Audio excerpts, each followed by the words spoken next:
Alright boys and girls, and welcome back to another building video. This time I'm bringing you all the Capsule. Now this is pretty much the last base on the channel, the Conquest, shrunken down into a 2x1 footprint for those of you in a smaller team size to enjoy. The base went down pretty well, so I've managed to capture all the things that we would like from the larger version and throw it into a smaller footprint. The base includes the seawall, the amazing roof and shooting floor combo, a little mini open core up on 3rd floor, and a nice bunkered starter base as well.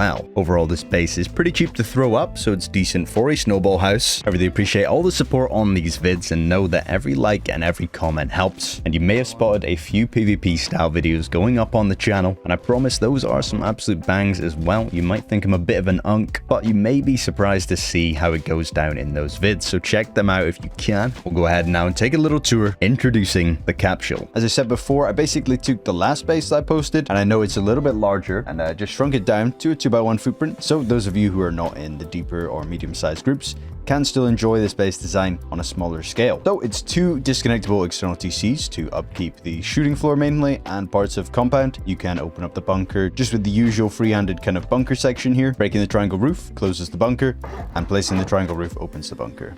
And then you can disconnect the TC from building back from main and throwing a roof up top. This prevents the external TC from overlapping the main base, allowing you to replace the TC or move it maybe to a new location. We'll come back around the other side though, where we have 2 gatehouses. Same external over there. Listen up boys, if you're new to building and you're looking to improve, my Discord is a wonderful place to be. We've got multiple great builders ready to help you guys out. And if you're not looking to do any building yourself, you can purchase a custom base design in the Discord, where you can select all the features and group size you would ever want, completely private for you and your team to share. I'll also be launching a Patreon pretty soon, and I'll have that linked in the description, and that's going to be having some pretty consistent semi-private bases on there too for you guys to enjoy, along with some other extended content. Hopefully boys and girls don't mind hearing some of this. It's definitely better than Raid Shadow Legends or a little Gamba ad, and it obviously helps me out a massive amount. Appreciate it guys, let's get back to the tour. And a little different of a gatehouse that we're rocking just now. Get a DLC door on that, and then you got a couple of windows to look outside and make sure you don't get door camped whatsoever. Inside the gatehouse, we've got some really nice angles down and through into the compound there, and of course behind the furnace, if we were to break that high wall, we would see a lot of movement back there. And of course it's a wonderful head glitch with our head kept nice and safe with the old planter above. Overall, really nice compound angle here, and I'm sure it will come in very useful in an online raid scenario. Same on the opposite side, and then we can open up and head inside.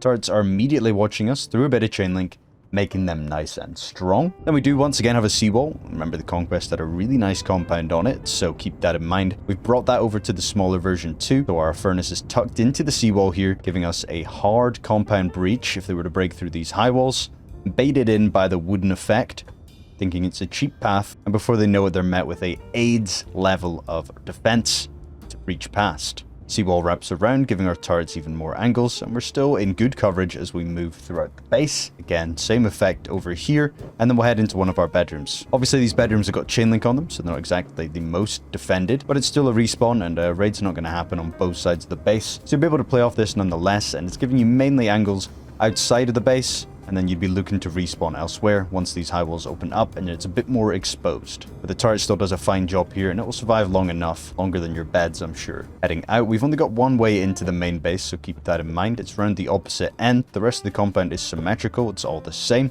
We can head in from here, pop off the garage door, and jump into our 2nd floor, allowing for a bunker on the 1st floor. Our jump up is also over here to take us above. Main loot room in the middle here, with some boxes. Of course, if you've got the barrel DLC, you can make this an even bigger loot room. We have space for more storage up in 3rd floor, and of course down in 1st floor too. Stair bunker, you've seen it before. If you're not on console, unfortunately you can't utilize this, but the door path is already wide enough. You don't necessarily need this. It's more just useful in the early games of the wipe. In case you are unfamiliar somehow, on the inside of the base we have a twig triangle holding up the stair bunker, and we go ahead and pop it from here, and that's going to open up this triangle, allowing us to drop down the chute and into our 2x1 standard starter base. Inside the 2x1, I just like to spam barrels. Gives you some space to move around, and you've got this back spare. And you've got this back square to play off of too, in case there is a little bit of a door bang raid as well. Back up on 2nd floor, we're going to take our jump up now to our 3rd floor. 3rd floor is a little bit more loot space in the middle here. Beds for the whole team. You can make these big wide loot rooms as well for extra storage, just like this. And then we've got a couple of lockers as well, tucked behind these vending machines. So you can open up the door, and you can access your locker through the vending machine as well. Hide some loot in there, and it's decently strong, and a couple of walls from the outside too. Jumping up to the 4th floor, we can jump up from either side, which is nice, and we do now get some one-ways into our shooting floor. So from here, we can watch anyone that might be running around in the shooting floor, and of course, they're not going to get to shoot back at you. That's the amazing thing about these one-ways. You can send HVs through here, you can do whatever you want, and nobody can even fight back. Nice and broken, it will never get patched either. Not much Face Punch can do for that. Up on this floor, it's just some more storage. Electric furnaces is tucked up here, and then nothing really goes down below, or else it'll block the angle. We have a few ways out onto our shooting floor as well, and the jump ups continue to our roof. Heading out, we go to the shooting floor now. We get the standard little angle here. Had that on the main conquest too. Really good angles in the compound, great head glitch, and of course raid bases cannot look at us, which is just super nice. These angles even look out behind compound and towards the external as well, which is pretty cool. Then the wide gaps that we had before, those wrap through. Opening and closing the door will close the angle on this side, keeping us a little safer when in the shooting floor. However, closing the door does allow a turret to see all the way through our shooting floor, which is super nice. We get the breach peaks once again, you can window glass. the unfavorable angles and just utilize that brutalist down the middle, which is super nice. And from there we have the retakes up onto roof as well, with the cat ears to keep our head a little bit safer too. Really nice angles, good roof retakes from up here. You can see that the one-way's watching us in this level as well, and some standard wide gaps below. If you want to tighten that up, you can give the roof a bit of an overhang, and that tightens up the angle just a little bit, and that's an option too. Same angles as we head up through the rest of the shooting floor, breach peaks and brutalist peaks, and we do get a Patrico in this one as well, which tightens it up even more, and a roof retake once again. Rest of the shooting floor exactly the same, wraps around pretty much the same on the opposite side. Overall great angles, nice and stable, and some good downward angles with some faraway angles mixed in there too. Heading up to roof now, we get those same one ways that we had for the shooting floor. Really nice for retaking our roof. Too many roof angles here. Nobody wants to be up there for long. It's not going to be easy to hold down at all. Up here we have some spots for some more storage, some respawn kits, and everything else you might need up on roof. And we can exit out. The door peak just extends, so we get the same angle again. A little bit tighter this time, but if this one's fallen, you'll have this one up top. The turret's watching through, and it's still some nice angles downwards throughout the base. A little bit tighter this time though. As we wrap around, you can see we have turrets watching us up on roof, and we have a couple of other ones tucked higher up. They're going to be very hard to HV, watching towards the middle of the roof too. Not much angles from out here to utilize. You can kind of play off of these, but overall, you're going to want to play from your shooting floor and your compound, and then enjoy the roof for some extra storage and a couple of more angles, maybe not for so far out. Overall, this base is a bang. I think it nicely wraps up the conquest into a smaller footprint, and overall I think you boys and girls are gonna like it a lot. I'll go ahead and break down the cost and upkeep for this build now, so you guys know what you're working with. First of all, on screen is the total build cost. Second up is that build cost in box amounts, and lastly is the total upkeep that's spread between 3 TCs, and the main TC is holding the majority of that upkeep. Now I'll go ahead and break down how to build this base. Stay tuned for that.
Hopefully you boys and girls enjoyed this video, and hopefully you don't mind a lack of voiceover in the tutorials. I feel that it allows me to slow it down on the tutorials and really make sure everything's right without having to add a voiceover. So let me know if that's a preference of yours or not. Hopefully you guys enjoyed this build, and I hope to see you out there on some servers. Remember to join the Discord down below for the customs, or check out the brand new Patreon that'll be linked in the description, and I'll see you boys and girls in the next video.